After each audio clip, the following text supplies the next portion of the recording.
Maplewood had always been a place people described as safe, quiet, and untouched by the kind of horrors often seen on the news. Families built their lives there because it felt steady, the kind of town where neighbors greeted one another by name, and children played outside without fear. Streets were lined with old oak trees, and the diner at the edge of town was the unofficial heart of the community.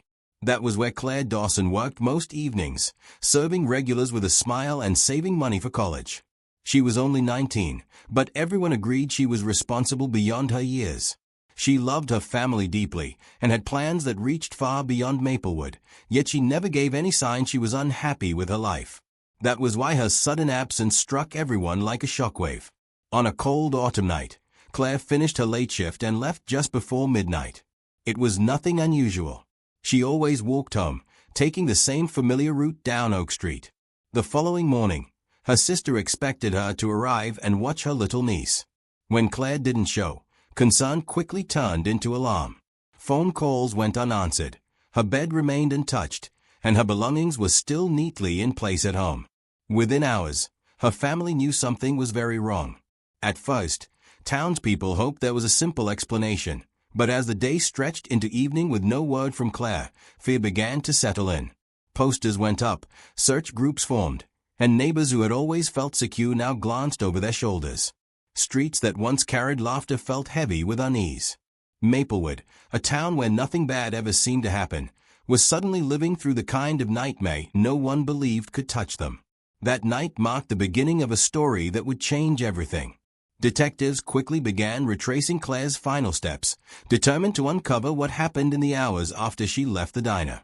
The security footage was the first solid piece of evidence. It showed her leaving just before midnight, clutching her bag, glancing once over her shoulder, then walking calmly into the night.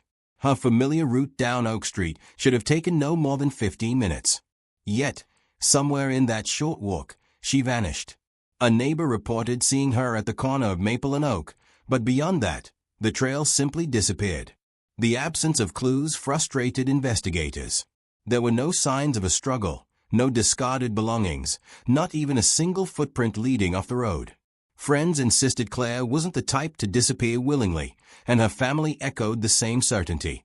She had no money withdrawn from her account, no secret plans, no unusual behavior. It was as though she had been swallowed by the darkness.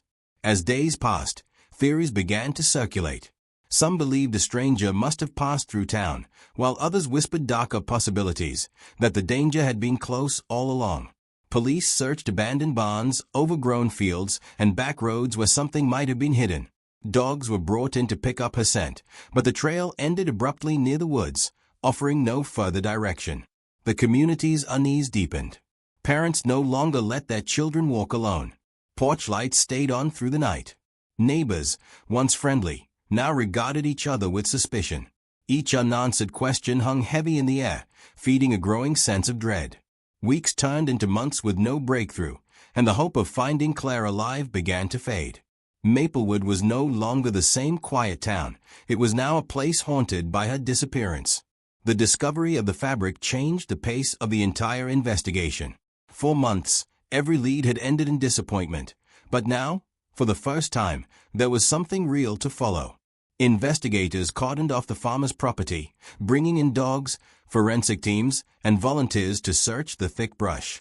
The ground was damp from recent rain, and tracks were faint, but the sense that something important lay hidden in those woods was undeniable. Hours turned into a full day of combing through the undergrowth until one of the searchers stumbled upon a patch of disturbed earth, partly concealed by branches and scattered leaves. It looked intentional, too carefully arranged to be natural. The team began to dig, their movements slowed by the heavy silence of dread. Only a few layers down, they uncovered human remains. Personal items buried alongside confirmed what everyone had feared but hoped never to accept. It was Claire Dawson. The discovery was devastating. Even those not related to her wept openly, as if the entire community had lost one of their own. For her family, the confirmation brought a cruel mixture of relief and unbearable grief. Relief that the uncertainty was over, but grief that the answer was far worse than they imagined. Detectives meticulously examined the site. They noted the shallow depth of the grave, suggesting it had been prepared quickly and without much skill. They found traces of fabric fibers embedded in the soil and a broken clasp from Claire's bag. Most crucial of all were the tire tracks leading away from the scene. They were distinctive, belonging to an older pickup truck model. This detail narrowed the investigation significantly.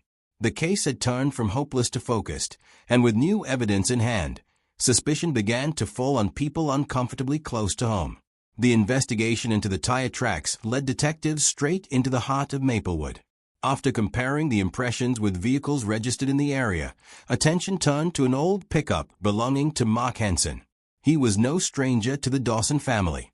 For years, he had been the kind of neighbor everyone trusted, the man who fixed fences without being asked and showed up at community events with a smile. To think of him as a suspect felt impossible at first, but evidence as a way of stripping away illusions. When officers searched his truck, they found fibers matching Claire's dress lodged between the seats. Even more damning were faint traces of her DNA inside, enough to confirm she had been there. The revelation spread quickly through town, leaving residents stunned. Many had known Mark since childhood, and some had even allowed him around their own daughters. The thought that he could be connected to Claire's death made people recoil in disbelief and fear. Still, the mounting evidence left little room for doubt. His alibi collapsed under scrutiny. He had claimed to be home the night Claire disappeared, yet phone records and witness statements proved otherwise. When Mark was finally arrested, shock rippled through the community. People who had once waved at him on their morning walks now shut their curtains and avoided speaking his name. For the Dawson family, the betrayal was almost as painful as the loss itself. This was not a faceless stranger who had stolen Claire's life. It was someone who had shared meals with them, who had stood in their kitchen and pretended to care. The mask of a trusted friend had hidden something darker all along, and now the truth was beginning to surface in a way no one could ignore. The trial that followed revealed a side of Mark Henson no one in Maplewood had ever seen. Prosecutors pieced together a story that was both chilling and heartbreaking. Mark had developed an unhealthy fixation on Claire, mistaking her friendliness for affection. Over time, that obsession grew into a dangerous fantasy in which he believed she secretly cared for him. When reality did not match his delusion, his frustration deepened. On the night of her disappearance, after Claire finished a shift, he confronted her near the diner. When she rejected him, his anger spiraled out of control. Evidence showed he forced her into his truck and drove her to the woods where his fixation turned violent, ending her life. The courtroom was heavy with grief as the details were laid out. The jury listened to forensic testimony, viewed the physical evidence, and heard about Mark's hidden history of troubling behavior, incidents overlooked as harmless quirks that, in hindsight, painted a much darker picture. Every piece of information added weight to the truth no one wanted to accept. The friendly neighbor had been living a double life, and his secrets had destroyed an innocent girl's future. After only 2 hours of deliberation, the jury returned with a unanimous verdict. Mark Henson was found guilty of first-degree murder and sentenced to life in prison without parole. The sentence brought a measure of justice, but it could not erase the scars left on Maplewood. Neighbors who once trusted without question now locked their doors tightly. Families who had once felt safe now looked at each other with hesitation.